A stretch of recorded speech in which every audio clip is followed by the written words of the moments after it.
Hello and welcome to the Ice Guys. This is the show that takes you into the world of the National Hockey League. Every game, every day, from a betting perspective. With pro sports handicappers, Ian Cameron, Alex B. Smith, and various guests from the world of hockey and sports betting. And now, here's your host, Ian Cameron.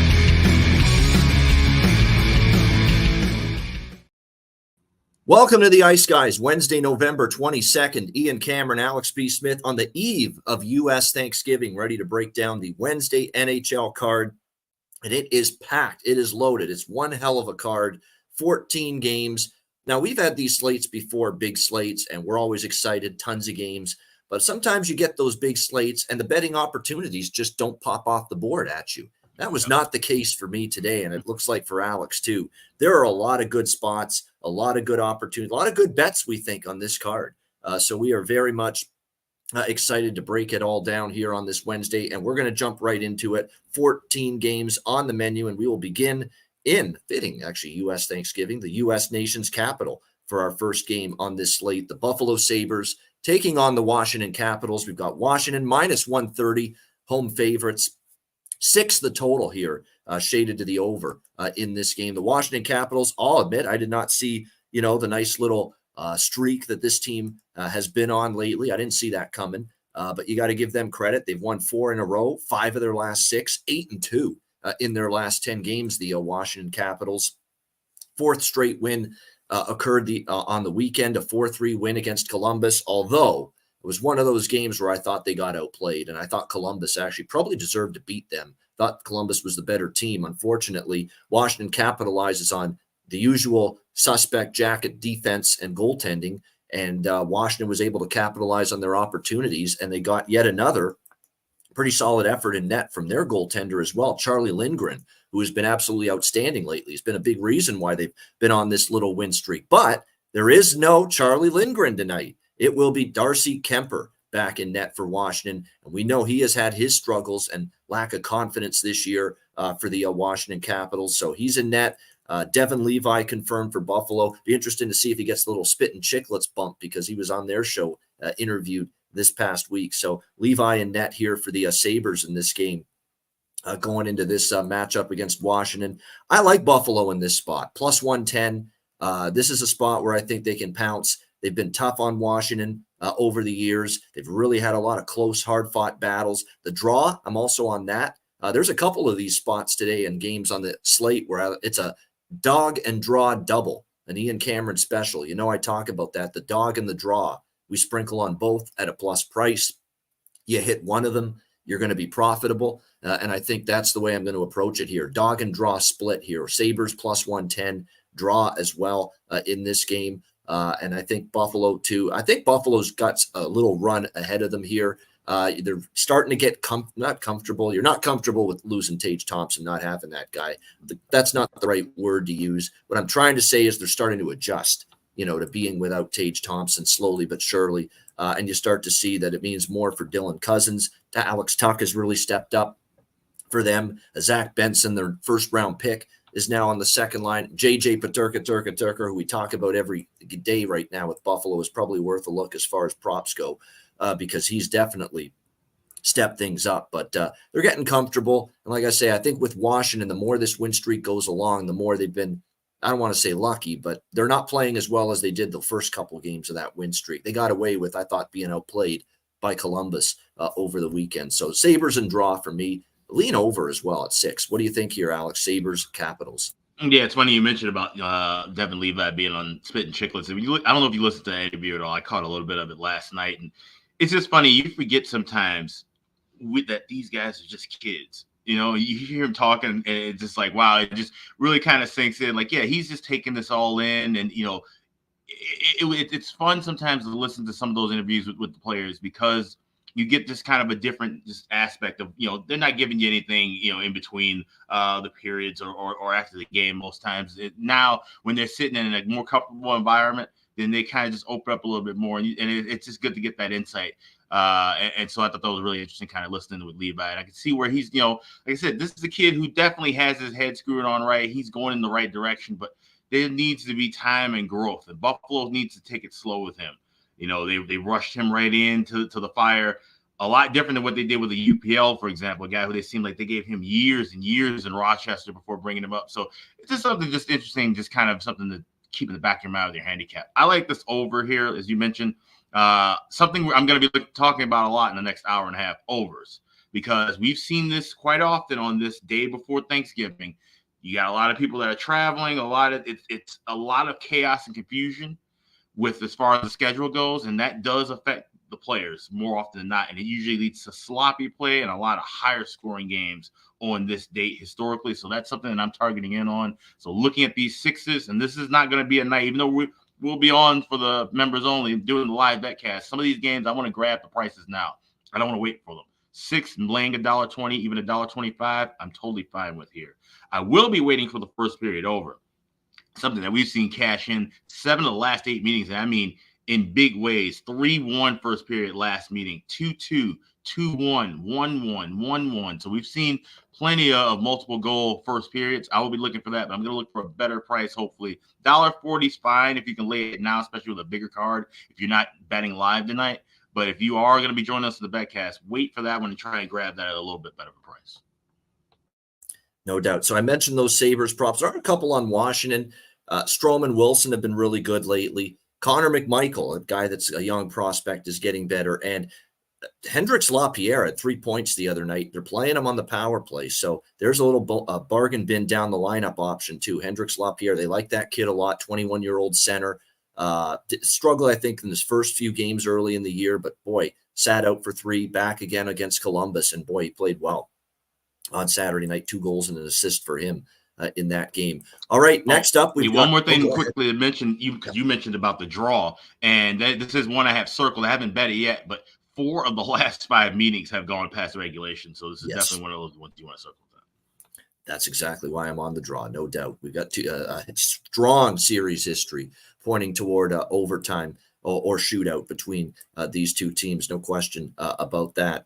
And yes, the betcast, members only tonight, family plan members only, Patreon page members as well. We will post the YouTube link later this afternoon. We'll begin at 7 p.m. Eastern. Now, this is the day before a major holiday, so this is going to be a shorter betcast than usual. We'll only be on for the early games, 7 p.m. Eastern. We might even duck out before the Flyers and Islanders end, but it depends on how that game's going.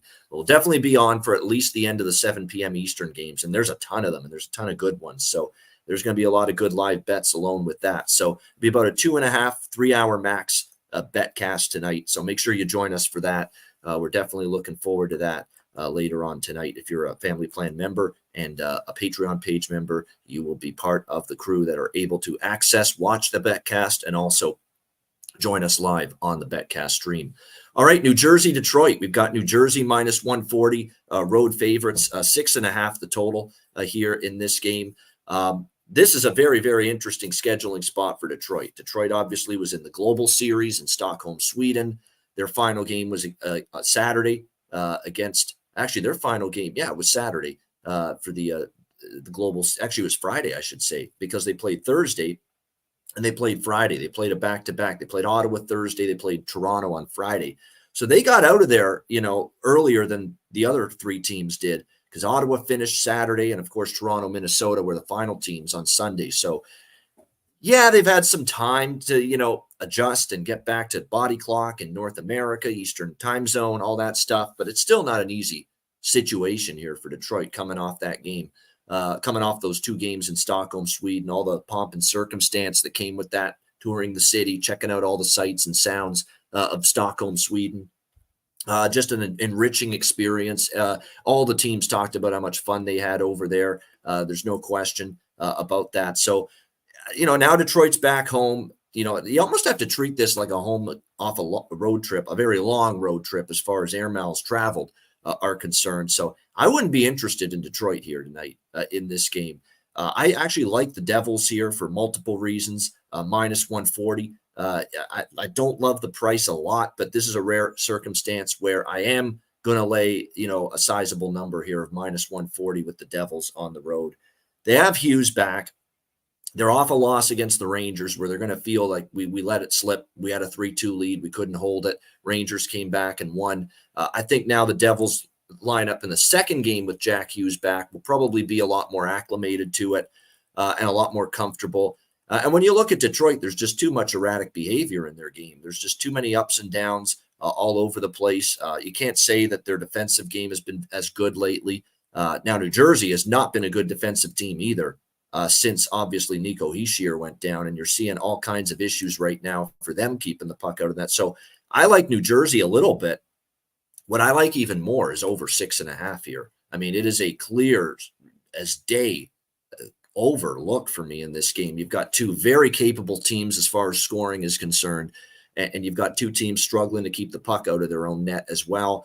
Alex Lyon has been confirmed in goal for Detroit, and I've said this a bunch about both Vanacek and Schmid right now for New Jersey. They're interchangeable. There's not a huge difference right now between those two goalies, especially with the team defensive play kind of suffering a little bit without Nico Hischier, who's, again, we've said it a million times, one of the best defensive centers in the NHL, without a doubt. So for me here, New Jersey minus 140. I like the over even more here.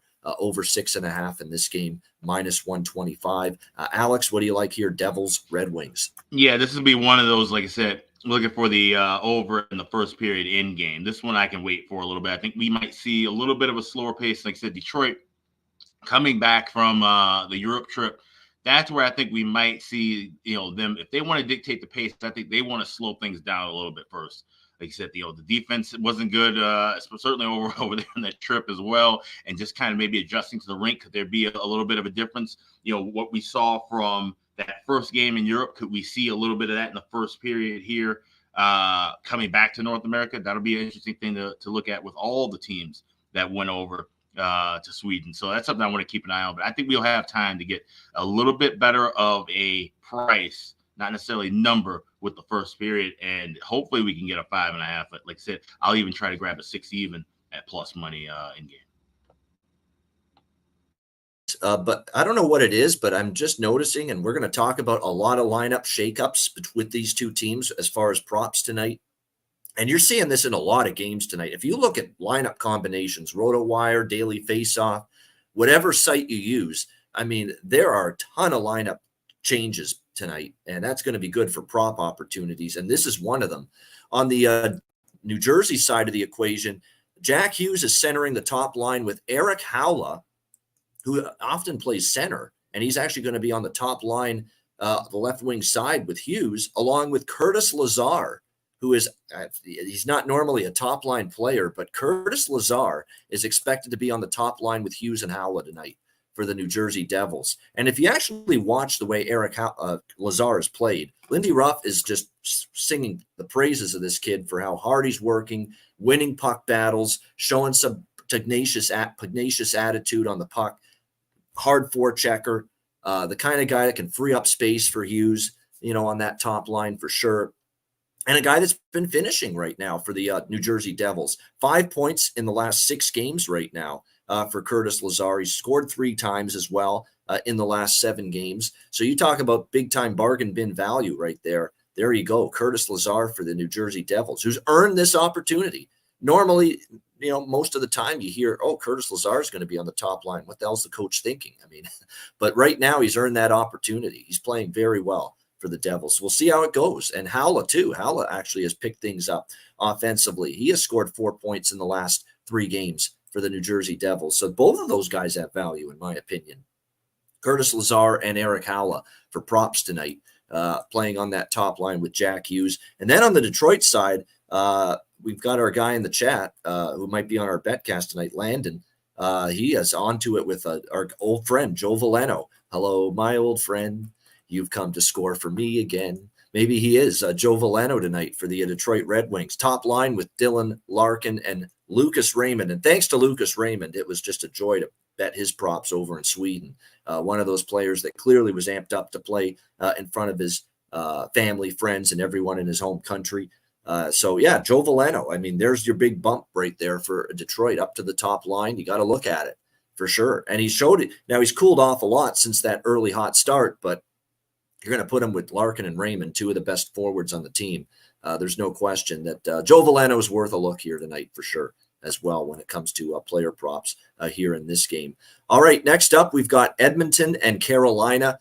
Carolina minus 140, home favorite, 6.5 the total here in this one. I mean, the Oilers, that Chris Knobloch coaching win streak, it lasted for a couple of games, but kind of back to the same old Oilers here in the last 2 games against Tampa Bay and Florida.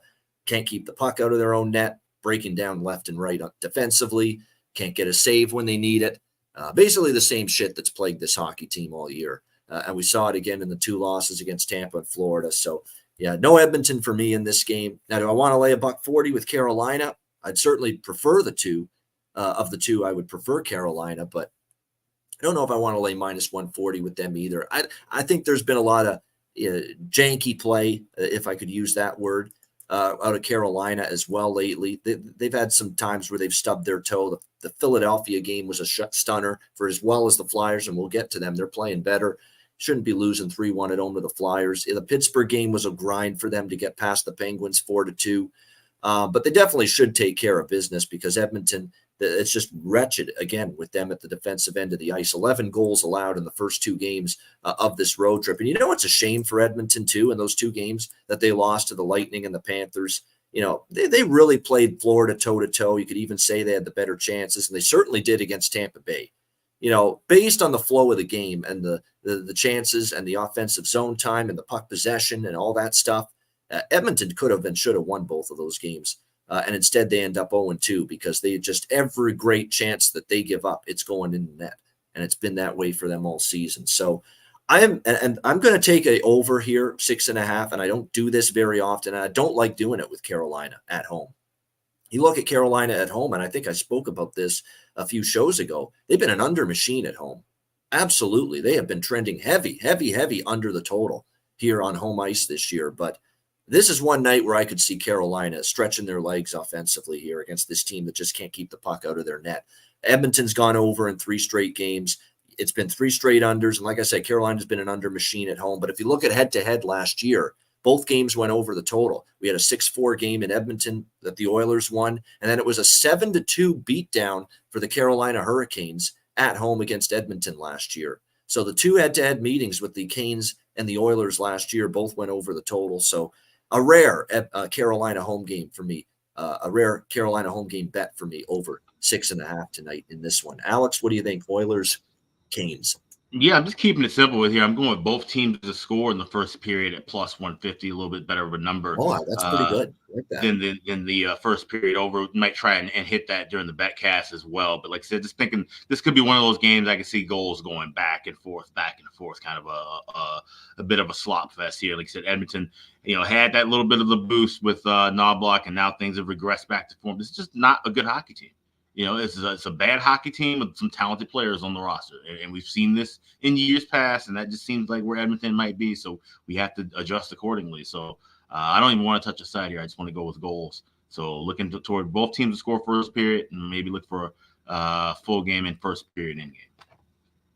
Yeah, absolutely. I think the sides, I can only look Carolina right now, but minus 140, not quite the price I want. Like I say, I've got something in the line of, maybe a 5-2 or a 5-3 Carolina type deal.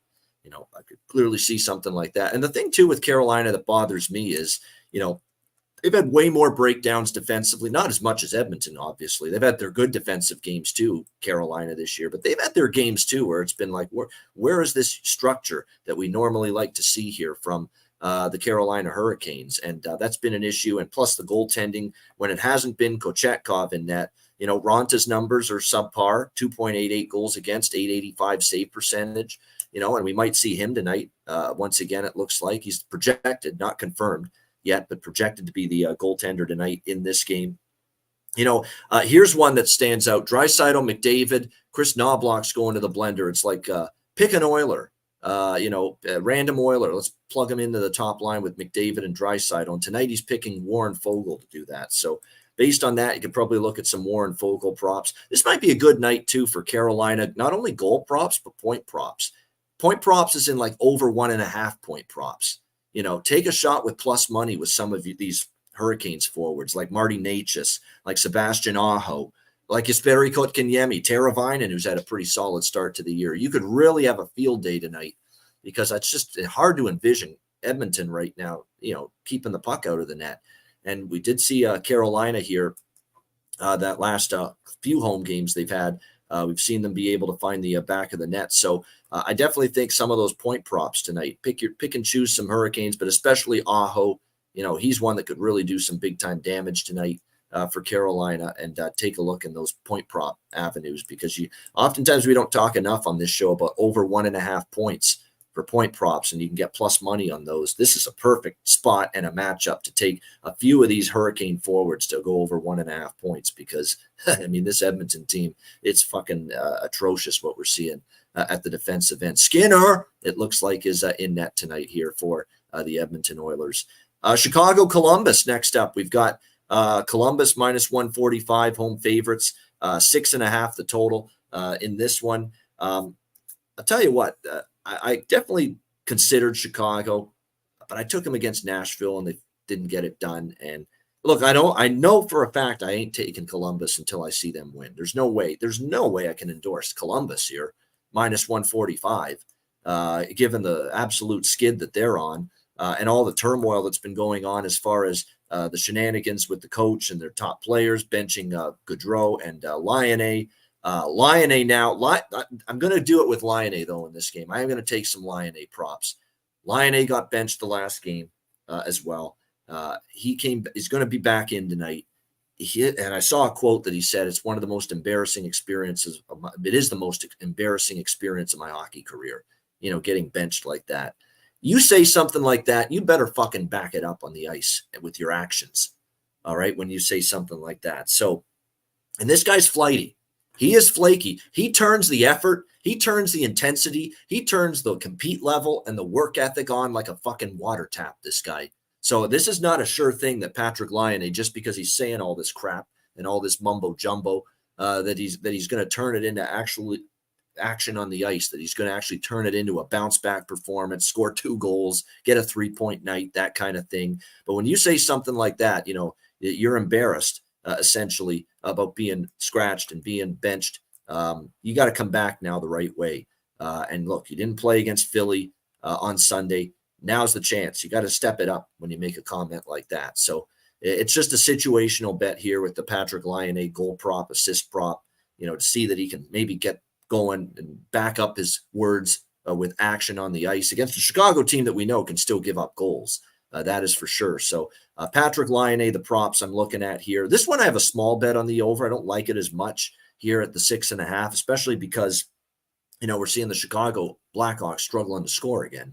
2 goals in each of the last 3 games, and all 3 games going under the total here for Chicago. That being said, you look at the Jackets, they've been the polar opposite during this 9-game losing streak. We've seen 7-1-1 to the over for Columbus during that 9-game losing streak. So small bet on the over, Laine props. And look, credit to Alex for pointing this guy out. We got to start rocking with it again here for Chicago, and that's Philip Kurashev here for them. He's healthy. Remember, he had wrist injury early in the year, so I think that kind of held him back a little bit, but he definitely has been talking about he feels better. He feels like he's close to 100% again, if not 100%, and he's starting to produce like I always thought he was capable of more offensively, certainly more than what we've seen in the past, certainly more than 25 points in 70 games last year for the Chicago Blackhawks. And sure enough, he's heating up. He's got 6 points in the last 5 games, back-to-back games where he scored a goal against Nashville and Buffalo. So Philip Kurashev, to me, ride the hot hand with him as far as player props here in this game tonight. What do you think here, Alex? Chicago, Columbus. Yeah, absolutely. Finally cashed one with him too. Like I said, I've been circling him the last couple of games, but I didn't always get it on the right track. I had power play point, and then he ends up getting the goal. Then I had him with a goal the other night. He ends up getting an assist on the power play, but I finally hit it when in the Nashville game. So yeah, definitely riding Philip Kurashev to get a goal. There's a couple other players I like in that spot, and one of them I might be talking about a little bit later on in the broadcast. But Hawks Blue Jackets, the story of this has been goals early. This is one where you could, if you really had to lay a price with the first period tonight, a higher price, this would be the one to do it. But you can, like I said, thankfully we have all these other options. Both teams to score in the first period. This is another one. There's 3 of these that I've played. This is the one that I like the most. I got it at plus 160. You look at the last 7 games, meetings between these two teams, high scoring first period, and both teams have scored in each. And like I said, Columbus is going to be pissed off. Like I said, you got a lot of guys in that locker room that are trying to prove their worth now. And Chicago, the way that they played, it's been absolutely sloppy, And this is the unfortunate thing about having this team in the rebuild, right? You're going to have your losing efforts, but you want to show the effort that you're playing, better hockey. And that effort that we saw at the beginning of the year, it has kind of tapered off a little bit. So, and that's going to happen with some of these younger guys, going through some of these tough battles, losing games, blowing leads, not getting quality goaltending at times when the rest of the team plays well. So, the Hawks understand that. And I think in due time, we're going to see these younger guys step up and realize, just like veterans do, hey, we don't really have the goaltending behind us. We got to jump out ahead. We got to get that offense rolling and get the pace and things going in our momentum. So I love both teams to score in the first period. Would love to see the Hawks grab a win here, but I'm staying away from the side. All right, but I like that. That's great value with that first period. Both teams to score plus 160, and you mentioned it. There's been a lot of higher scoring opening 20-minute salvos here between these two teams. Yeah, this is my one chance here with Laine. This is his one chance to prove me that he's got a pulse as a big time hockey player and a big time scorer. Step up tonight, do something, show up. You told everybody known to man in the media that you're embarrassed by getting benched the other night. It's time to step up and do something about it. And if you have a quiet night and if we can't find you with a telescope on the ice tonight, after what you said and after being benched against Philadelphia, at that point, I'm just going to say, you know what? Shoot this guy back to Helsinki or Turku or Tampere or any city you can think of there in Finland and just be done with it because it's just I'll be done with this guy if he's going to be a no-show tonight, a ghost out there wearing a jacket jersey. In this game tonight. So let's see what Patrick Laine's got in his gut, in his belly, in his heart here tonight against the Chicago Blackhawks. All right. By the way, goalies in that game, Mrazek and Merzlikins, as expected, the goaltenders in that one. There's a guy that's got to find it again, Merzlikins. Boston and Florida. We got even money here, minus 110, total 6. This is the first of the doubleheader on TNT. It's a great doubleheader on TNT tonight. Phenomenal. Playoff rematches as well, both of them tonight on TNT. So you're going to have Brennan Burke, Panger for this game tonight, working it. Jen Botterill as well. It's Liam, Ace, Biz, and Gretz in the studio. I'm surprised they got Wayne Gretzky, the Eve of Thanksgiving, to do TNT work tonight. But, wow, didn't expect that. Usually if it's anywhere close to a holiday, no, Wayne's not working that one. But no, Wayne is there tonight. Holidays pay double sometimes, so you never know. Yeah, maybe that's it. And with all the BetMGM ads he's still doing, maybe he needs the money more than we think. But nevertheless, he'll be there tonight. But great game. Boston, what a absolutely heart-wrenching loss that was for them. And anyone that backed Boston the other night against Tampa Bay, just a failed clearance at the blue line. Somehow the Lightning keep it in. Looked very, very close to offside, but they said it was onside. Stamkos with that one-time blast. You just can't fall asleep on him when he goes down to that one knee in the face-off dot, ready for the one-timer. And sure enough, they tied it, and they end up winning in overtime. Tampa Bay. Great comeback, though, by the Lightning. Credit to them, all the credit to them, but definitely not the kind of thing you see from Boston very often. You don't have to ask Boston twice to get up for this game. Team that knocked them out of the playoffs. Now, they already beat them in Boston. So that was the first meeting. So it's not like this is the first time they've played Florida since that exit in the first round. But they're always going to want to beat this team. That is etched in their brain now that every time they play the Florida Panthers, I'm sure you're going to get an A effort from the Boston Bruins. And I'm sure we're going to see that again here tonight. Not to mention it's a dad's trip right now for the Boston Bruins as well. The Pops, they're on the trip with the Bruin players. So that's definitely something you want to keep. And look, they lost a heartbreaker for the dads the other night against Tampa. I don't think they want to duplicate that here tonight. Look, it wasn't an easy decision for me to go with Boston. By the way, I am on Boston here, minus 110 in this game because Florida's great at home right now. 7-1. They played outstanding hockey here at home. There's no question about that.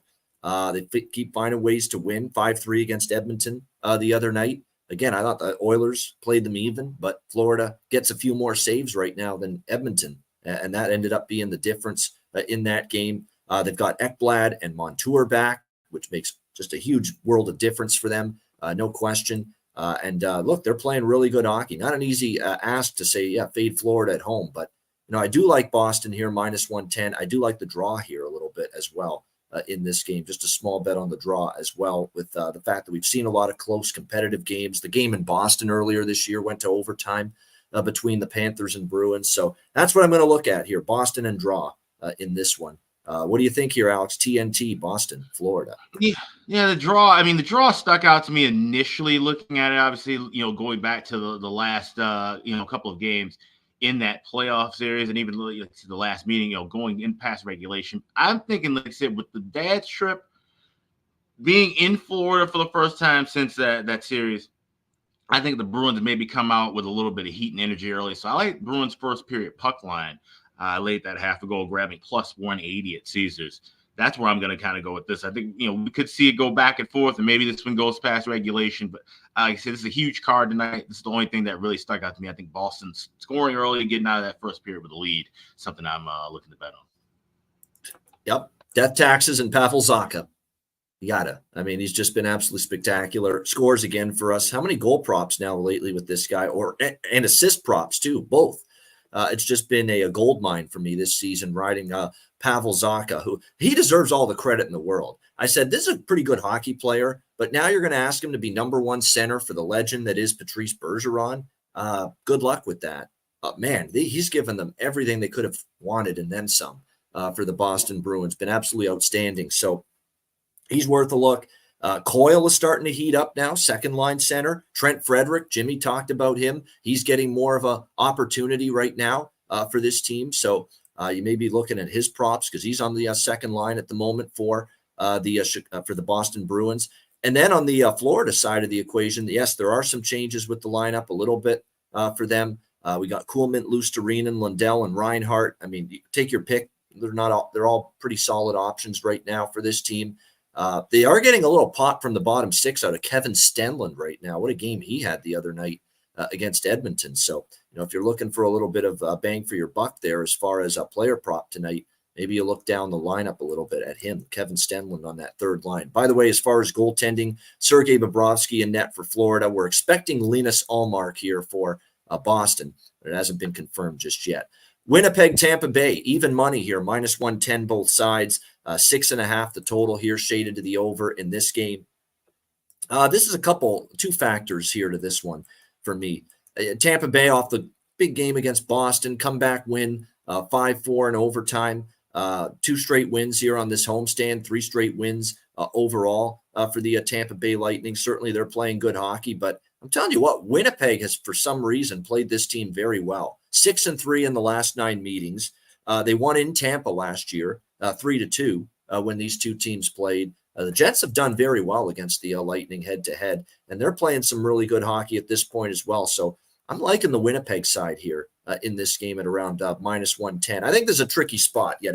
Edmonton with McDavid and Draisaitl, and yeah, they've had their struggles, but Tampa Bay still wants to play well against a team like that. They look at it as a big opponent, a respected opponent. You want to play your best. And certainly it goes without saying the history with the Lightning and the Bruins, division rivals, that you're going to get a good performance out of Tampa in that game. Now you're playing an out-of-conference team. I think this is the night maybe you get a little Tampa hitting a wall a little bit in this game, especially coming off the thrilling comeback against Boston. And the Jets are playing really well. Let's give them their credit. They have played really well. Their offense is rolling right now. Is there any hotter goal scorer and offensive player right now than Kyle Connor for the Winnipeg Jets? It's just insane how he's playing. He just cannot be stopped at the moment. Certainly there's going to be a leveling off at some point, but 14 goals, 8 assists. This guy in the last 6 games alone has a whopping 8 goals for the Winnipeg Jets. He's been terrific. You're not getting the value with his props that you'd get for players down the lineup, but certainly I think when you look at it, Kyle Connor is just almost a go with right now. I also like over 6.5 in this game here, minus 120. It looks like as far as goaltending goes, Hellebuck has already been confirmed for the Winnipeg Jets. We expect Jonas Johansson for Tampa Bay. Just hasn't been confirmed as of yet. So it's Jets and over 6.5 for me here in this one. And I'm also going to go back to the well from a Jet standpoint with Cole Perfetti. Finally at his goal-scoring consecutive game streak snapped against Arizona on Saturday. But still, I think he can get back right on the beam again, find the back of the net. He's been good, and you're still getting a really good price there. And then on the Tampa Bay side of the equation, as far as props go in this game, Hagel and Paul, I think, remain very much undervalued for this team. You can take your pick with any of them. And by the way, Cirelli returned last game from that injury, and I know the Lightning are happy to have him back. Certainly, there's not as many great defensive forwards on this Tampa team, so they miss Cirelli even more when he's out because he is elite defensively as a forward, and they got him back, obviously, against Boston the other night in their victory. So Jets and over for me in this one. What do you think here, Alex? Jets, Lightning. Stop sneezing. I'm going with the first period over 2. Actually, I'm taking plus money 105 at BetMGM. I'm going to hopefully try and grab something 1.5 in game as well. Incredible first period overrun. Orlando mentioned in the chat 8 straight to the first period over if you're playing a 1.5, 12-2 the last 14 meetings. So we've seen a lot of goals, and that's fascinating because oftentimes we're talking about a goaltending matchup of Connor Hellebuck and Andre Vasilevsky in these matchups. So 2 of the best goalies, but for some reason the offense has shown up time and time again. Now we're talking about, like I said, Hellebuck, who's playing well, but of course we know with his minutes, he's susceptible to always lay an egg. Jonas Johansson, who's definitely not Andre Vasilevsky. This is definitely a good spot where I'm willing to grab that plus price and go with the over 2, but definitely want to look to try and pile on a little extra in game as well. All right, good stuff indeed. And when I think when you look at this matchup, yeah, I mean, it's definitely the Jets are just absolutely feeling it at the offensive end right now. They have scored 5 or more in 3 of the last 5 games. That's very impressive. And look, this looked like this was absolutely coming to a crashing, screeching halt with this team after last year. And the fact that they played this well and they kept Scheifele and they kept Hellebuck together on this team. Dubois definitely we knew was going because he wanted no part of coming back. And then they were able to get a decent. You know what's funny about them offensively too? How good they've been. They've been without Gabe Vilardi all this time too. Guy that was supposed to be a big component for them, getting him in the Dubois trade with LA. Wait till you get Gabe Vilardi back. The offensive potential this team has. So we got to give this team and their offensive prowess. And Perfetti is percolating now, finally heating up, looking like that upper tier talent we thought he was. Don't sleep on guys like Ehlers. Appleton, too. There's a bargain bin that's not bad. Appleton's been pretty noticeable lately. And then on the back end, you've got good puck movers on the back end like Pionk, like obviously Josh Morrissey. So no wonder this is a very capable offensive team right now, no doubt. Rangers and Penguins. We've got Pittsburgh minus 120, home favorite, 6.5 the total in this game. New York Rangers, obviously, a tremendous season. I mean, I did not see 12-4. I knew that Laviolette has had a history and a tendency and a pattern of getting a really good first season in the regular season out of his teams. But no, they've been more than that. They've been extremely impressive, outstanding results. They had gone 8-1 in their last 9 games prior to a rather stunning comeback or a collapse by the Rangers. But I don't want to say collapse. Okay, because Dallas Stars are a really good team. And Dallas, I think, was kind of pissed off with collapsing themselves against Colorado the game before that on Saturday night. And Dallas pulled the old switcheroo there. Whatever we got the comeback card pulled on us by Colorado, we're going to pull it on you now, the New York Rangers. And that's exactly what they did. They roaring back to get the victory. But I know from a Rangers standpoint, they're not going to be too thrilled about losing that game the way they did against the Dallas Stars, looking to tighten things up. Although, like I said, I cashed the over. I said on the show over the weekend, or no, not over the weekend. That game was Monday.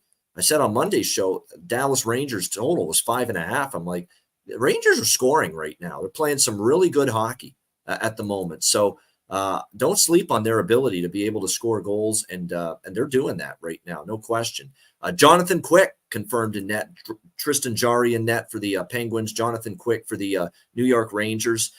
Quick has allowed 3+ goals the last 3, so he's cooled off a little bit from the start that he had earlier this season. But still, I believe, if I'm not mistaken, they won 2 of those games still. And he's 4-0-1 on the season as far as his win-loss record is concerned. So I still like the Rangers here. I do. I think this is a phenomenal price on the New York Rangers, quite honestly. at even money against a Pittsburgh team that, look, they had a great win against Vegas, 3-0. They're playing solid 6-2 rather their last 8 games, no question. But I like the Rangers off a loss.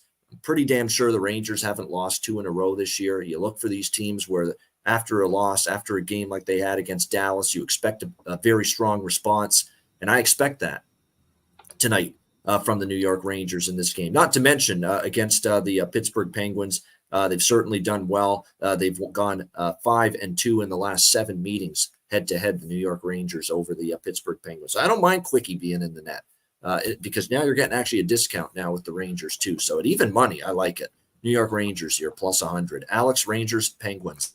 Yeah, and that was the thing with him in LA, and he was kind of making his emergence back about 2 or 3 seasons ago. We were able to get some good prices because the books, had just kind of written him off and hadn't really adjusted things back, and that's where we're getting at right now. So, Rangers at plus money where you could have been laying $1. I think I saw $1.15 at one point yesterday. So money came back on Pittsburgh, but I think Rangers are the spot here. Like I said, I have no problem backing quick at plus money. So I'm going to go Rangers as well. Yeah, Pittsburgh's been better on the road than at home this year too. I mean, they're below 500 on home ice. The Pittsburgh Penguins this year. Rangers have been road warriors, 7-3 so far this season. So yeah, just a discounted price on still, I think, a more overall better, more well-rounded team. I still think Rangers are a better defensive team for sure than this New York Rangers, than this Pittsburgh Penguins team. So Rangers plus 100. Total, I think it could go either way here in this one. Certainly with Quick in net, maybe it's got a better chance to go over, but I don't like that series history. It's been under City with the Rangers and the Penguins. 4 straight meetings have gone under between these 2 teams. As far as props go, you're right, Capo Caco, certainly, we're waiting for him to step up. Lafreniere, I've mentioned him. Trocheck's been good. Panarin's been on fire. Even Blake Wheeler's chipped in on the top line. So there's multiple contributors lately for the New York Rangers. Here's a couple lineup changes for the Penguins. Mike Sullivan's another one of these coaches. There's a few of them. They've gone nuts here, and they've got injuries. That's another reason I like the Rangers. Chad Ruedel on the blue line's out. Pierre-Olivier Joseph is out. They're down to Ryan Shea on the back end with Dmitry Samorukov here tonight on the back end for Pittsburgh. So you're talking about Pittsburgh really diving into their depth tonight. After Pedersen, Carlson, Letang, and Graves, that's a sketchy third pair that they're going with tonight in this game for the Pittsburgh Penguins. And like I said, Brian Rust out. Ricard Raquel is on long-term injured reserve now as well. So it's a banged-up hockey team a little bit. And as a result, Pittsburgh, Mike Sullivan's just going to town with the blender here. He's got Crosby and Gensel and Vinny Hinostroza now on that top line with Crosby and Gensel, Riley Smith, Evgeny Malkin, and Nylander. Yeah, not William, his brother, Alex Nylander, called up from the minors, will make his season debut here, and he's up on the second line because they say he's an offensive player. We got to put him in an offensive role, and they're going to do that. Alex Nylander with Malkin and Riley Smith, Vinny Hinostroza with Crosby and Gensel on the top line for the Pittsburgh Penguins. So after being a scratch on the weekend against Vegas. So there's there's 2 potential bargain bin specials right there on the Pittsburgh side. Hinostroza, top line duty. Alex Nylander, second line duty here in this game for the Pittsburgh Penguins. So that's what I'd look at for them. I mean, I get the deal of because of these new guys into the lineup, but if you're waiting for offensive output from Alex Nylander and Vinny Hinostroza as a Hawks fan, let me tell you. That's true. It's the reason why they've been bounced around from team to team here the last few years. It's one of those deals. Yeah, you're playing with Sidney Crosby, but like I say, that would be like me playing with Sidney Crosby on the top line. Yeah, Sidney Crosby, it's great. You're on the top line, you're getting minutes, but are you actually going to do something? Probably not. Not in my case, and maybe not in their case either. Vinny Hinostroza and Alex Nylander. So interesting to see how that goes. Yeah, very poor man's William Nylander, Mike. That's an understatement. I got to put that comment up there. Yeah, a very poor man's William Nylander. Alex Nylander's living at the homeless shelter compared to William Nylander's mansion. That's the difference right now with the Nylander brothers. I mean, they're not even in the same stratosphere at the moment. Alex Nylander hasn't even been able to stick in the NHL as a consistent NHL player over the years. We're talking about William Nylander's ascending into a top 5, top 10 player in the damn league right now. Yep. I mean, you just can't even compare the two right now. All right, next. Although I'm sure they still love each other, though. Yeah. No doubt. All right, Flyers and Islanders. We've got New York Islanders minus 145, home favorites, 5.5, 6, depending on which book you're looking at for the total here in this one. This is very similar to what I mentioned with Buffalo earlier. This is an Ian Cameron classic, Ian Cameron special here. Dog and draw split for me in this game. I like it quite a bit. I think the Flyers are live here. They're playing well. They actually opened plus 140. I couldn't believe when I first saw this line, the New York Islanders were minus 160 in this game, given their current form. They were lucky as shit to get the one win that they got to end that road trip against Calgary, winning in a shootout to snap a 7-game losing streak. But like we've talked about, this team is just not keeping the puck out of their own net like they've done in the past so well. Not anymore. They're giving up goals in bunches. You know, this Islanders team, they have allowed 4 goals to the opposition now or more in 8 straight games, 8 straight games they've given up 4. Carolina 4, Minnesota 4, Boston 5, Washington 4, Edmonton, Vancouver, Seattle all scored 4 against them. Calgary scored 4 against them. They just cannot keep the puck out of their own net, and it's stunning to see this because the bedrock of success for the New York Islanders for years was defensive play and goaltending, and they're not getting good play from either of those components right now. Ilya Sorokin in net for the Islanders. Carter Hart confirmed in net for the Flyers in this game. Look, this Philly team, what's shocking to me about this Philly team is I criticized their offense earlier this year when they were losing, and I'd say, they don't have the offensive depth. Well, they're scoring right now. Holy mackerel. This 5-game win streak, Philadelphia has put a grand total of 22 goals on the board during this 5-game win streak. Been very, very impressed with all of a sudden how much different. Owen Tippett's been on fire for this team during this stretch. Joel Farabee's been good. You know what you're going to get from Travis Konechny. He's been their most consistent offensive player. Then you're getting guys like Bobby Brink. You're getting Ryan Poehling, who's been with a couple of organizations stepping up for them offensively right now. And not only that, not only have you got an Islanders team that was favored as high as minus 160 in this game initially, struggling right now, a very vulnerable favorite in my opinion, but you've also got them coming back home for that first game off that long road trip, which is not a bet on spot by any stretch of the imagination, coming back home from playing Edmonton, Vancouver, Seattle, and Calgary on the road. So you got the combo of bad current form, struggling defense, can't keep the puck out of their own net. Oh, and it's their first home game off a West Coast road trip. Philadelphia for sure here, plus 125, and the draw, though, as well. Because the one thing the Islanders have managed to do is still play a lot of close games. I think you're going to probably see more of the same here. We've seen the Islanders go beyond regulation now in 3 straight games coming into tonight, so I do like the draw as well. I think there's if the Islanders win, it's a close game, and it's probably an overtime or a shootout. I feel very good that the worst-case scenario, you're going to be profitable 1-1 in this game.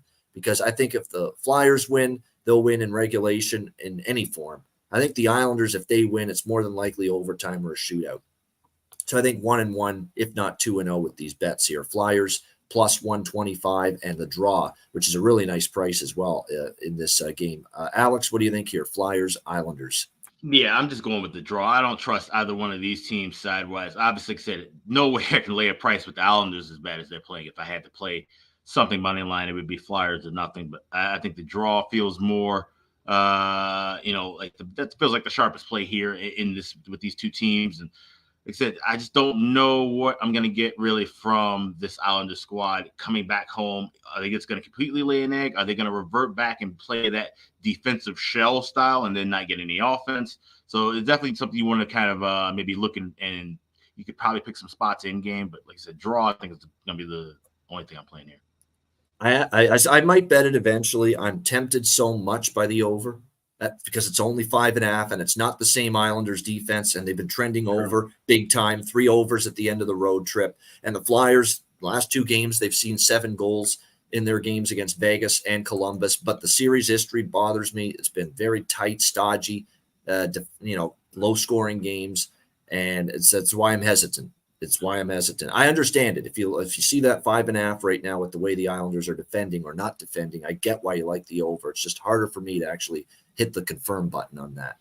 Yeah, and that's the thing. Like I said, and because of the fact that they've been playing so poorly defensively, I'm kind of waiting for that regression of they're going to close in so much that they don't get any offense. The Islanders are kings of doing that, right? We see them when they're playing their best defense and playing their top tier game, they still lose that offense. So you feel like now if they're going to kind of double up on the back end, that could really take a hit, moving forward as far as scoring.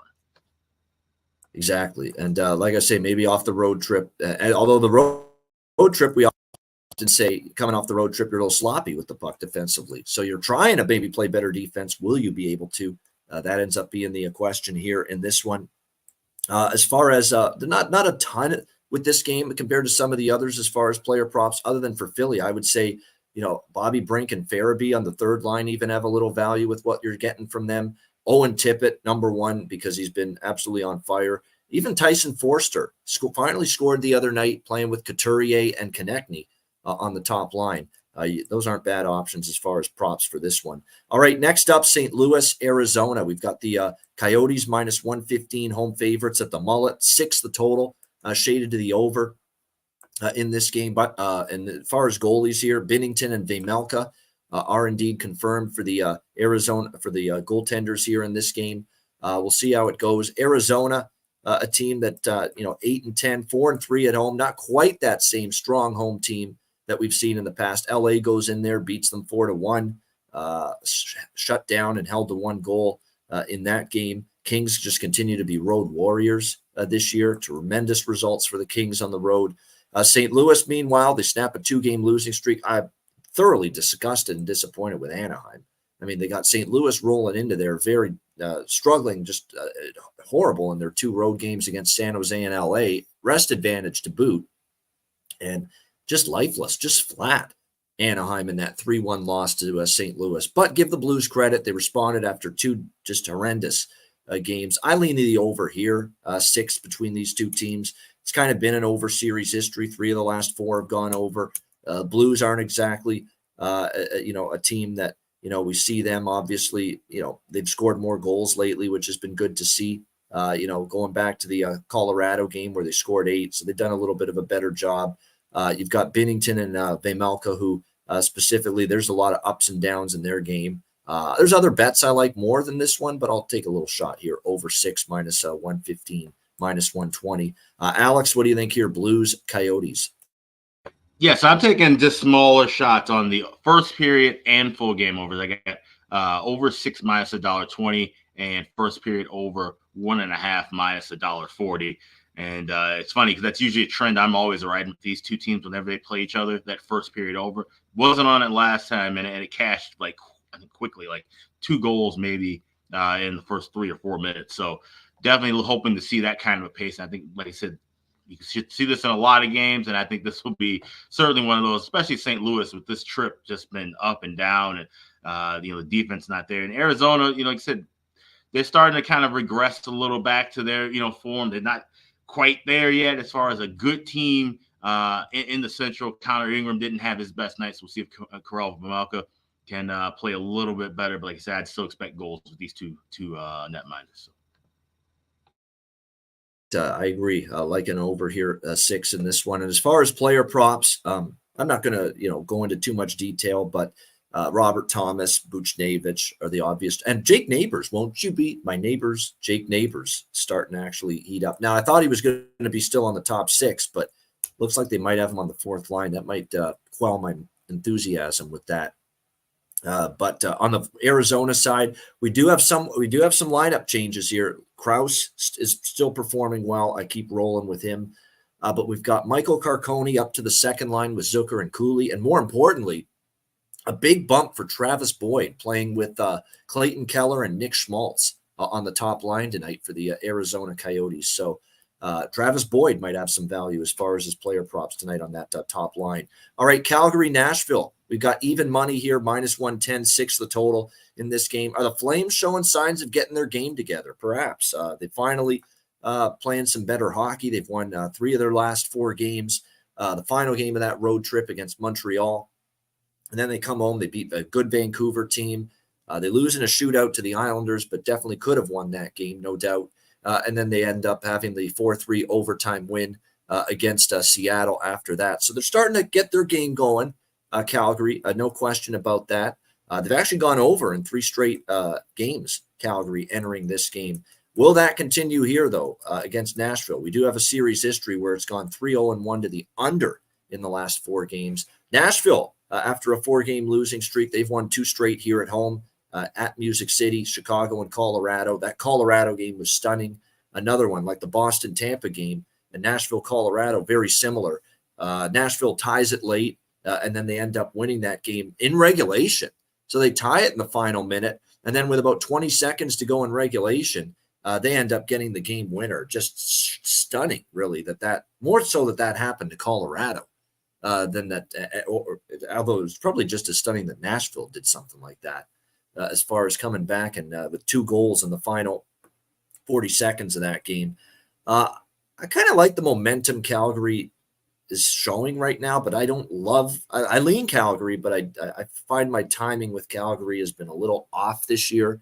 When we go against them, then they play well. When we bet on them, that's when they struggle and they fall apart. So I lean Calgary, though. They've done okay against Nashville. They beat Nashville already this year. But more than anything, what I really like in this game, this definitely has overtime potential screaming all over it here in this game. You look at Calgary, 2 straight games past regulation. 3 of the last 6 have gone beyond regulation. Nashville plays a ton of close games. Series history with these 2 teams. The last 10 meetings, how about 6 out of 10, 60% have gone beyond regulation. They've gone to overtime or a shootout. 6 out of 10. So if you've been betting the draw in the last 10 meetings, Calgary versus Nashville, you've hit 6 times. That is a beyond healthy profit if you've been betting the draw in every recent Calgary-Nashville home game. So I'm liking the draw here. Yeah, my throat's a little on the fritz today, Dan.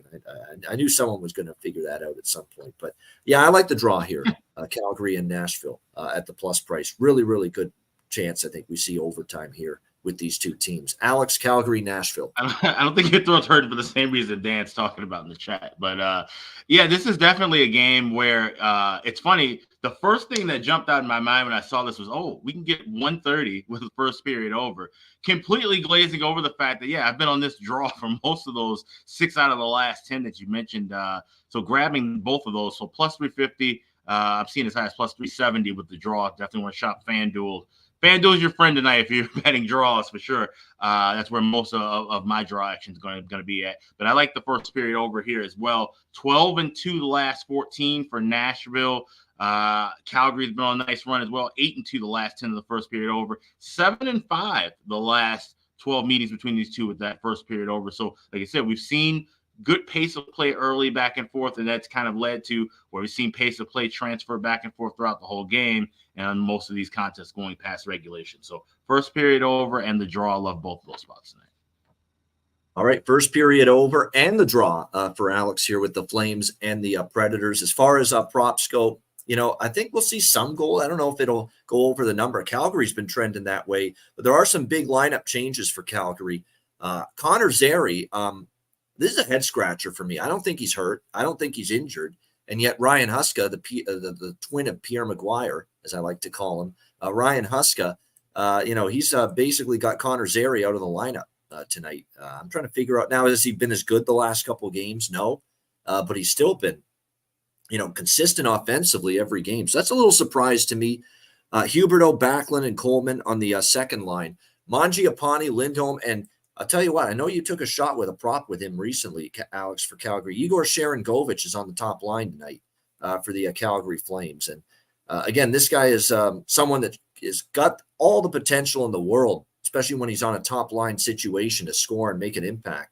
Doesn't always do it, but I'm telling you what, the value is certainly there to look at Igor Sharangovich tonight as far as props go. And then for Nashville, it's a bunch of different Philip Forsberg definitely is just on an absolute roll right now for them. No question about that. You look at him, he's on, what's he got? 7 goals in the last 5 games for the Nashville Predators. Been absolutely outstanding. I warned you, though, about Gus Nyquist. He's on the top line now, and he has 7 points in the last 5 games. and 1 goal. Most of them assists. But yeah, Gus Nyquist, either goal, assist prop, and the point prop, especially with Gus Nyquist right now. He is definitely playing well, playing with Forsberg on that top line. Forsberg and O'Reilly Auto Parts, the 3 of them on that top line, doing good things right now for the Nashville Predators. Goaltending in this game, no confirmations either way yet, just projections. Markstrom and Saros, which I do expect will be the goalie matchup. All right, the second game of the TNT doubleheader, also a playoff rematch of the Western Conference Final, Vegas and Dallas. We've got Dallas minus 135, home favorites. The total in this one, 6, shaded to the under in this game. As far as this matchup, I think Dallas is favored for a reason. I think this, now, not only did they lose to Vegas in the West Final last year, but they also lost the first meeting this year, and it was a heartbreaker. They played really well. I thought they outplayed Vegas. They deserved a better fate at T-Mobile Arena back in October when these two teams played. So Dallas is really sick and tired of this team, at this point. And right now, they're the team that's in better form, quite honestly. 5-1 in the last 6 games. Great comeback against the Rangers. They really should be 6-0 in the last 6 games because they probably should have beat Colorado, and that was just a very odd meltdown of sorts by the Stars in that game. But they kind of righted the ship with a comeback of their own against the Rangers. But they're playing well. They're getting so much offense from different contributors. Jamie Benn and Sagan step up the other night and score, and we know how good obviously some of their other forwards have been recently, like Matt Duchene, who's been on fire. Pavelski's been consistent. Mason Marchment's been solid. So all kinds of definitely good situations right now here for the Dallas Stars. They're getting offense up and down the lineup, and don't sleep on Jason Robertson, Wyatt Johnston, Roope Hintz. I think they've been all right, but they haven't needed them because other guys have really been stepping up for them offensively lately. They're in good form right now. Vegas isn't, and this is definitely their first tailspin of the season, no question about that. And what's funny is they're pretty much healthy now. They should be playing better, but they're not right now. They've fallen to 13-6. They're just 2-5 in their last 7 games.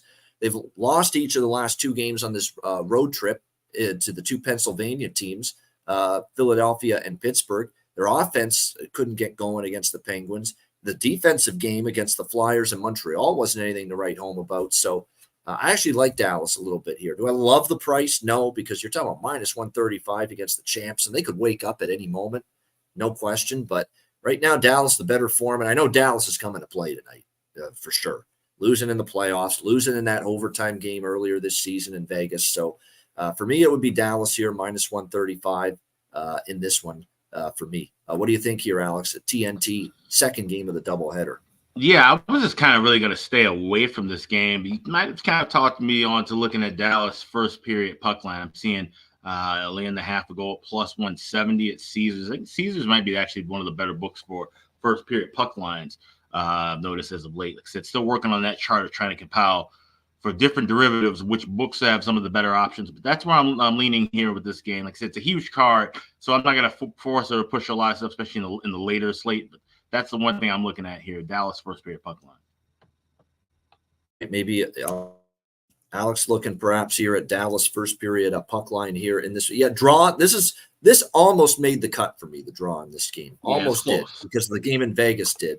But I just didn't love the price enough. There's better prices out there, better situations, better percentages. Like, to me, it's like, what do I bet this draw or do I bet Calgary, Nashville? I think Calgary, Nashville, the percentages are stronger and the price is better on the draw as well with Calgary and Nashville. So, but this one did get consideration for the draw, Vegas and Dallas in this one. As far as props go, like I said, anyone I talked about just now for Dallas, they're just getting a multitude of contributions from different people. I mean, for Vegas, the good news for Vegas is they were missing Chandler Stevenson for a while, and they got him back against Philadelphia, yet they haven't won with him back. So it's kind of a weird dynamic there for sure with them. But I mean, they're just right. Look, even the great teams are going to go through a little lull, and right now they're doing that.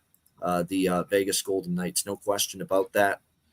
Not too many props stand out for me with them right now, although Nick Waugh being back other than Carlson. Carlson's absolutely someone you could probably look at for Vegas. He's been one of their best offensive weapons lately, but not much outside of that for sure. Montreal, Anaheim. We've got Anaheim minus 125, home favorite, 6.5 the total in this game.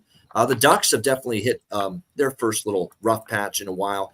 They've fallen to 500 on the year. Now just 4-6 at the Duck Pond, following back-to-back home losses to Florida and St. Louis. Florida game, they got screwed out of at least a point in that game.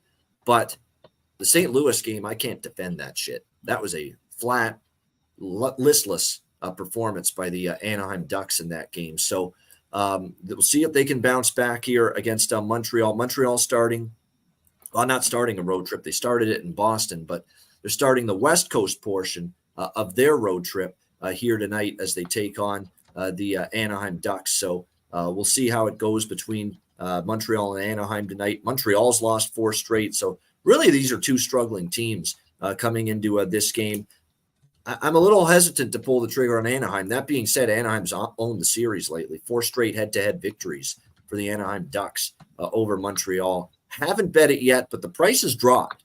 When this line opened, Anaheim was minus 140 or minus 145 in this game, and I'm like, there's no way I'm taking Anaheim at this price. It's just a little too high. But now that it's down to minus 125, it's getting closer to my buy sign, or my buy price, if you will, on the Anaheim Ducks. Sam Montembeault is in net for Montreal, and John Gibson for Anaheim. By the way, Vegas, Dallas, Ottinger for the Stars confirmed. We think Aiden Hill for Vegas, just not confirmed yet. But it is Montembeault and Gibson here in this matchup.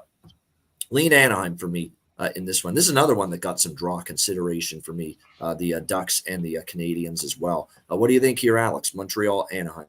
Yeah, that's actually what I did play. This is the last draw I have on the board tonight. I got this at plus 360. I can feel this is going to be kind of a tighter, slower pace game. Like I said, Anaheim, yeah, definitely not in the form to be laying $1.40, $1.45 right now.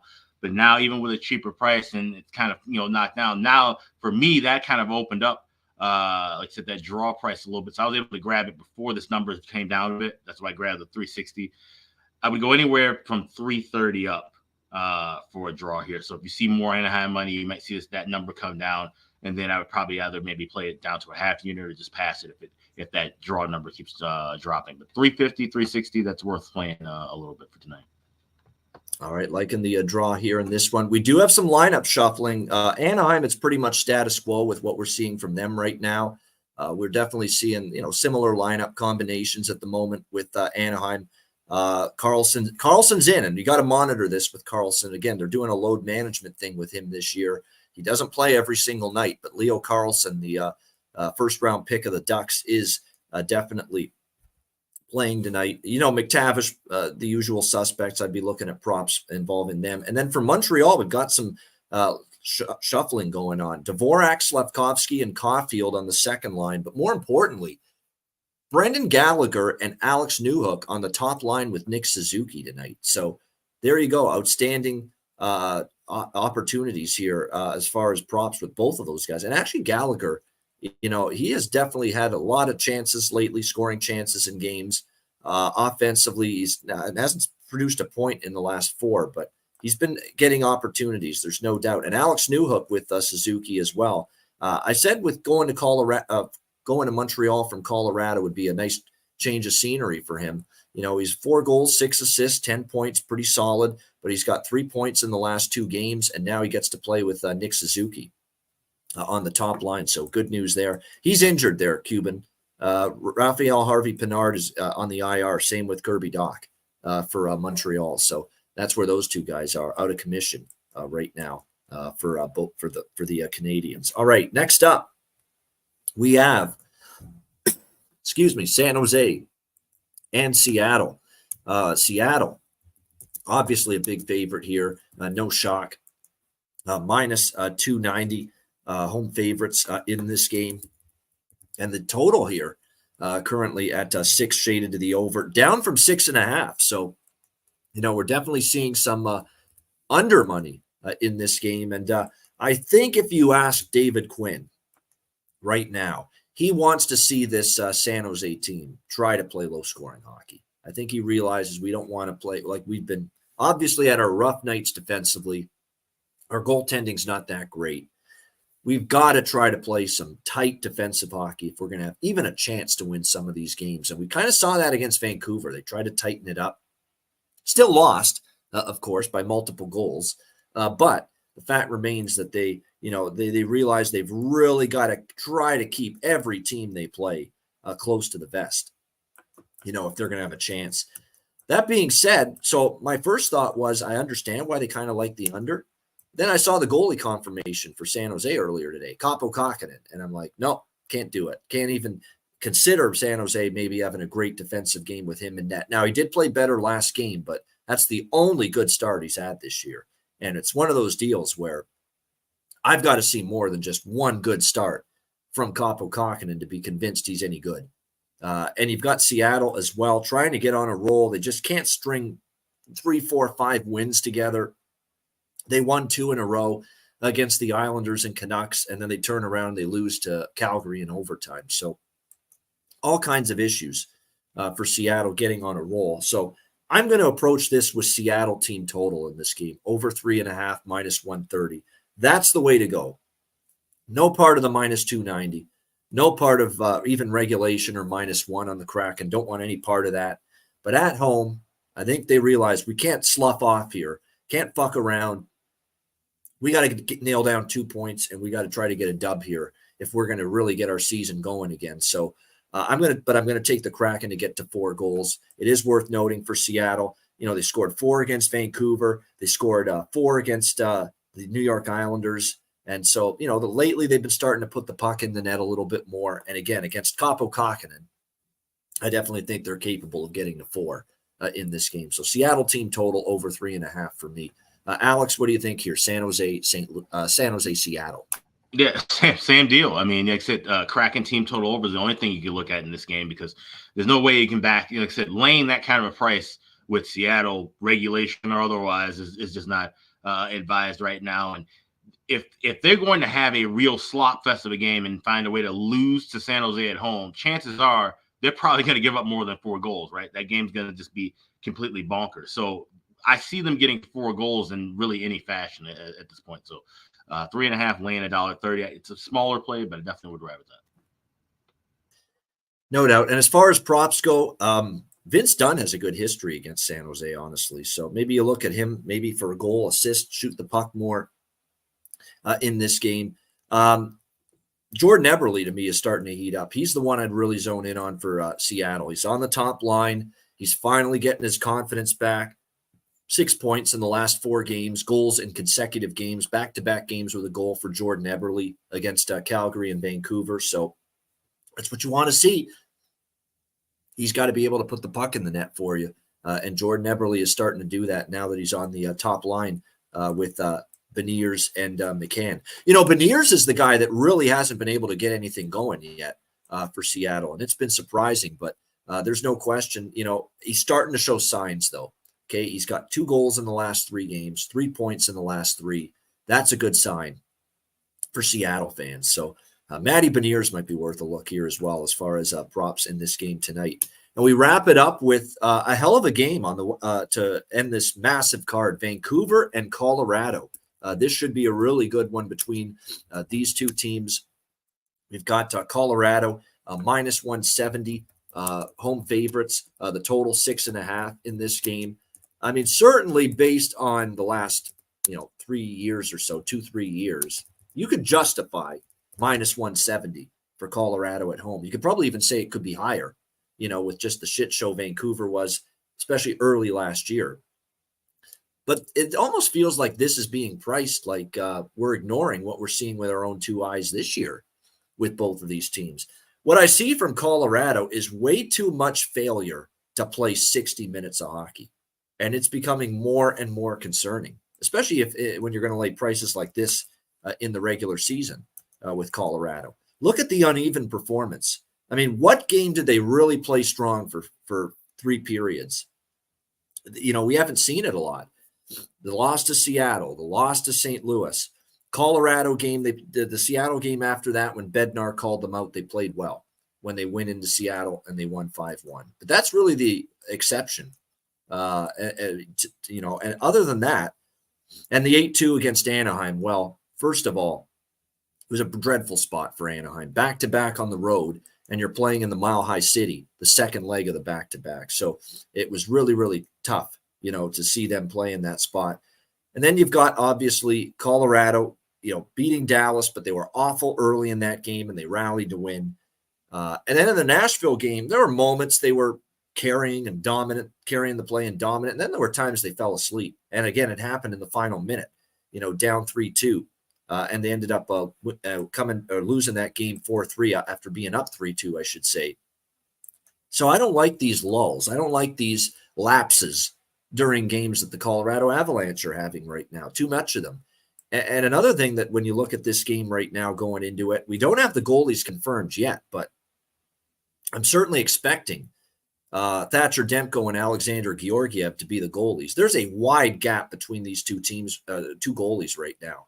Thatcher Demko has been, from start to finish, one of the better goalies in the NHL this year. And Georgiev has been average at best, for a large part of the last several games. That was his game the other night against Nashville, can't protect the lead, where he has given up 3 goals or more, Georgiev, 4, 5, 6, 7, 8 of his last 10 starts. He's given up at least 3 goals, Georgiev, for Colorado. So there's all kinds of issues in terms of his play, fighting the puck a little bit, fighting the confidence a little bit. And then you factor in Vancouver. They've gone into Denver, the Mile High City, and they have beaten Colorado twice in a row here in Denver. And those were some bad Vancouver teams and some awesome Colorado teams. So I'm taking the dog here, plus 150. A public dog, I don't follow that stuff. I don't worry about it as far as, is it a public underdog or not? To me, this is based on current form in this 2023, 2024 season. Colorado should be minus 140 at home, not minus 170. Just too high, in my opinion. I like Vancouver here, plus 150. There's another one I'd consider the draw. I do expect a competitive game. I also like the over here, 6.5 in this game. We have seen these teams trend more over than under. The Vancouver Canucks, you look at it, 5 of their last 6 have gone over the total. Colorado, really, the one thing about them that I do like is their offense is really starting to hum again, Colorado. And it's really since Jared Bednar put Big Val on the big top line with McKinnon and Rantanen. Since Valeri Nichushkin's been with McKinnon and Rantanen, this offense has been really tough to stop for Colorado. And that's when their offense really and their goal production really started to get going again. Colorado is 7-0-1, I should say, to the over in their last 8 games. So I'm going to go with over 6.5 here as well with Vancouver and Colorado in this one. Alex, potentially a great game here to wrap up the card in the late night hours. What do you like here, Vancouver, Colorado? Yeah, this will definitely be a fun one to watch. I'm not sure if I'm really going to jump in and bet anything here, but like you said, this is a bit of a reach with the price for Colorado. So maybe this is one of those spots where you take Vancouver first period and then kind of look and see where the pace of things go. But like I said, yeah, plus 150 seems to be a fair enough number to take a shot at the Canucks. They're playing good hockey, right? Like, I don't believe it's a fluke. I don't think they're going to kind of just completely crater off. And like I said, we've seen this with Anaheim kind of, falter a little bit after having their nice little hot run. I think this Canucks team's for real, and they're going to be able to sustain this type of play. So like I said, going into Colorado, a spot where they've played well, gotten up for this team. This is definitely one of those spots where I wouldn't be shocked at all to see Vancouver come out here and get a 4-2, 5-2 kind of win. But like I said, with how just things are going with this kind of a night, if this was a regular just Saturday night game, I'd be all over Vancouver right there with you. But like I said, with this heading into the break day, that day before, maybe this is one of those kind of weird games where all of a sudden there's a lot of scoring early and then things taper off, or it starts off slow and just becomes a boat race late in the contest. So definitely we'll be observing this one and looking for something live. Yeah, and a good prop game as well. Ross Colton, Colorado, worth a look. Miles Wood, worth a look. Big Val Nichushkin until proven otherwise. You got to keep betting. Goal prop, assist prop, anything and everything Big Val Nichushkin right now for Colorado. And then for Vancouver, look, this is a game too where I think Vancouver comes into it, says, we know Colorado's been a Western Conference heavyweight. Aren't we trying to prove we're a Western Conference heavyweight this year and right now? And so I think Vancouver, you get Pedersen, you get Besser, you get JT Miller is just can't be stopped right now. He is definitely the go-to player prop for Vancouver right now, for sure. But I think this is a proving ground game for them. Hughes and Ronick to get points and or a goal because I think they got something to prove. I know Philip Ronick's point streak came to an end, but doesn't mean he can't start a new one going into this game tonight for the Vancouver Canucks. So definitely, I think this is a little bit of a proving ground for them. And look, worse Vancouver teams than this one, much worse Vancouver teams than this one, went into Denver rather, and beat Colorado each of the last 2 years. So, yeah, I think they are alive here, Vancouver, in this game. And one common theme here before we get to the situation. That is the one. Yeah, you're right about the spot as far as a lot of games in a short period of time. Vancouver, they've done a lot of travel, they hit the wall, and they're in the thin air and altitude. That is a concern. There is no question, and that's why Alex kind of hinted at first period with Vancouver.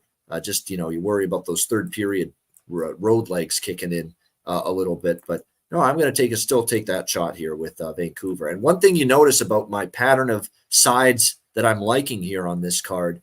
A lot of road teams, and that's by design. Okay, that's not a coincidence. I don't love the idea of the teams close to home around Thanksgiving, around the holidays. Distractions, family, kids, things that are going to just take you away from focusing on playing hockey. So it's not by coincidence at all that you look at my sides. I mean, it's 90% road sides tonight. Buffalo, New Jersey, Boston, Winnipeg, Rangers, Philly, Calgary a little bit. One exception would be I do like Dallas a little bit, and a little bit Seattle, but the team total, and then of course Vancouver. So again, it all goes back to the road teams at this time of year, in and around the holidays. I think they're a little more reliable to have the eyes on the prize, if you will. Yeah, definitely. Yeah, more of a business-like approach, especially for those teams who are going to be on the road today and Friday. Like I said, there's some teams who will be on the road and then all of a sudden they're going home, and then now they turn around, they got a 1 o'clock or 2 o'clock Friday start. So those things can be something to kind of look at as well too. Like I said, these are 2 days you don't really handicap like you do the rest of November or even most of the first half of the season. So that's something to definitely kind of keep in mind when we're talking about these road teams tonight. Look at where they are on Friday. Like for Chicago, for example, going to be playing a day game at home on Black Friday. So some of those spots, like I said, one thing kind of leads to another one this Wednesday, Friday swing. Yeah, no doubt. So that's why I think and like I say, it's not purely coincidence that I'm backing a lot of road teams today. There's definitely some philosophy behind it for sure. Great stuff. That is the Wednesday card. Shout out to everyone in the chat. Almost 250 live viewers right now on YouTube. We appreciate it. Hit the like button if you haven't done so already. And a reminder, we have ourselves our Patreon and Ice Guys Family Plan members only betcast tonight, 7 p.m. Eastern time. We're looking forward to that. We will post the YouTube link on the Patreon page and on the community tab for the Family Plan members later this afternoon, and we will get things going at 7 p.m. Eastern. It'll be a shorter betcast, but it'll be a fun one. But besides, most of the games tonight are 7 p.m. There's just a slew of them starting right away at 7 p.m. Eastern. So it's going to be a fun betcast tonight for our members.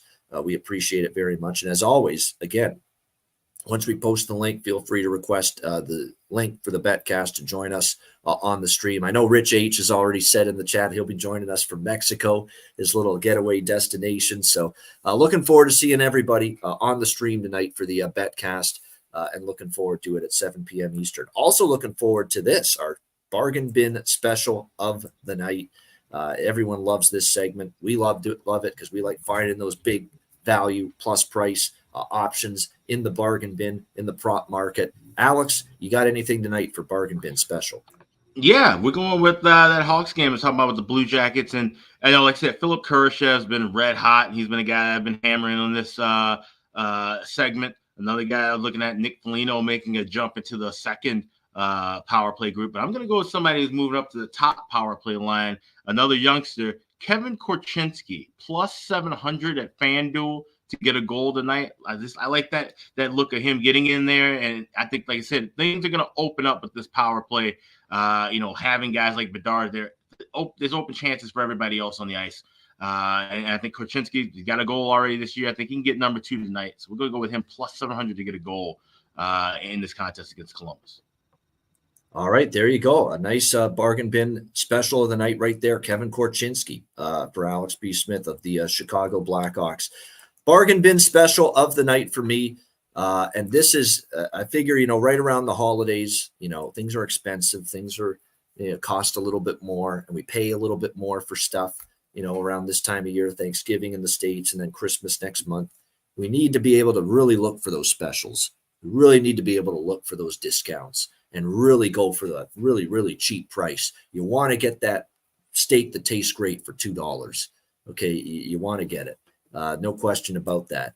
And that's what I'm doing here with the player prop, the bargain bin special tonight, because you can find this guy at plus 620 at Betano Sportsbook in Ontario. Other major offshore books like FanDuel, DraftKings, BetMGM all have him at plus 550 tonight. And that's Curtis Lazar of the New Jersey Devils playing on the top line with Jack Hughes. Again, you could almost walk ass backward into scoring a goal when you're playing with a guy like Jack Hughes on the top line to boot. Lindy Ruff, great quote earlier today. I read it in the morning skate saying, we love his energy. We love his work ethic. He's hounding pucks right now. He is just doing everything that is required of him, and he's working hard to get this opportunity for the New Jersey Devils on the top line. So big time bargain bin special of the night for me tonight. Curtis Lazar, New Jersey Devils, plus 620 for the bargain bin special of the night on this eve of Thanksgiving NHL card. I know we give a lot of thanks for everything, and certainly Thanksgiving tomorrow. I give thanks for this NHL card because it's a great one. Yeah. Great games and great bets, great betting opportunities as well. So can't wait to see it unfold, and can't wait for the betcast later tonight as well. All right, best bets to wrap it up. Alex, we'll start with you. What do you like for best bet? Yeah, let's go with Calgary, Nashville, first period over 1.5, laying $1.30. Like I said, I love this spot here. This is Nashville. I've been riding this streak with the first period overs, 12-2 to the last 14 games overall. Calgary 8-2 to the last 10 in the first period, and we've seen quite a few of these cash in over the last couple of meetings. So we'll go Flames, Preds, first period over 1.5. That's my best bet for this Wednesday. There you go. Best bet for Alex B. Smith. Rich H. We give thanks for all of you. Trust me. I know. Thank you. We love it. We love you. We appreciate it. But we appreciate you right back. We give thanks to everybody that watches and listens to this show because I can't do it without you guys. Yeah, special group that we have here. There's no question about that. Lots of fun as well. All right, best bet pre-Thanksgiving. Buffalo Sabres.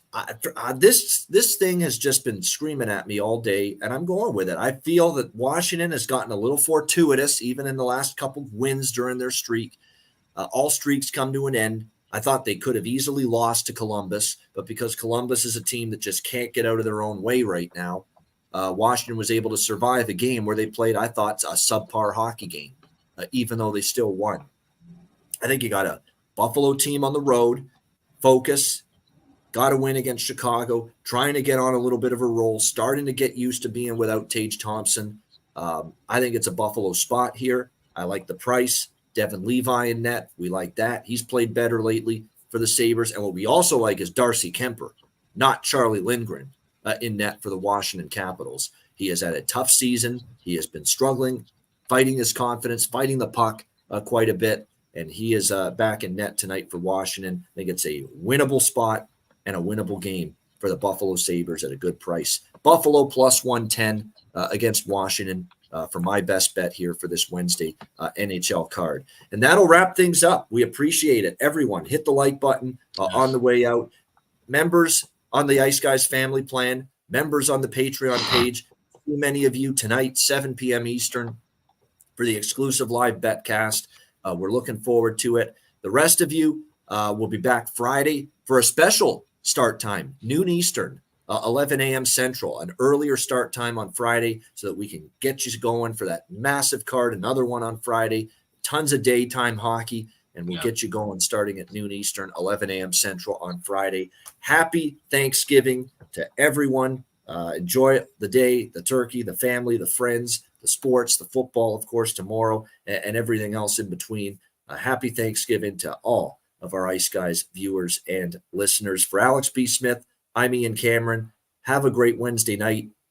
Enjoy the games and good luck. And we will see you later tonight, if you remember, 7 p.m. Eastern for the Ice Guys Betcast. Happy Thanksgiving. And again, we're back with our next daily show on Friday, Black Friday, noon Eastern, 11 a.m. Central. Happy Thanksgiving to everyone in the U.S. from the Ice Guys. And we'll see you tonight, members only, for the Betcast.